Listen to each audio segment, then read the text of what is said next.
berada di tangan yang salah. Jadi tapi orang cakap, macam mana nak confident nak tahu orang tu tepat ke tak? Macam mana kita nak tahu kita bersama dengan orang yang tepat? Saya bukanlah pakar, Bella pun baru setahun jagung. Jadi Bella percaya bila kita bersama dengan seseorang itu bukan sahaja untuk pasangan tapi untuk rakan kerja, untuk kawan baik. Bila kita rasa ketenangan, positif, tak ada macam maki hamun, insyaAllah itu adalah pasangan yang tepat.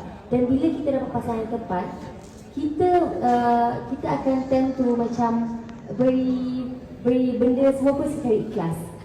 Kita panggil cinta sejati.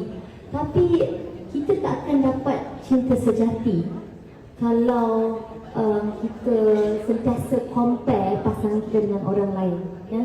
Kita jangan compare. Tapi kalau kita rasa pasangan kita kurang baik, mungkin ada yang dah berkahwin, yang lahir-lahir kaya raya.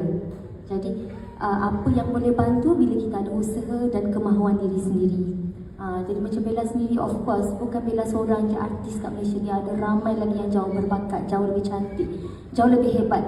Tapi Bella percaya kalau kita usaha dan kita percaya pada diri sendiri, insyaAllah kita buat lebih baik. Dan sebenarnya kita buat lebih baik itu bukan untuk bertanding dengan orang-orang, tak. Sebab kita nak mengubah kehidupan kita dan kehidupan keluarga kita. Itu yang Bella cuba buat sekarang lah. Of course, ya. Alright. So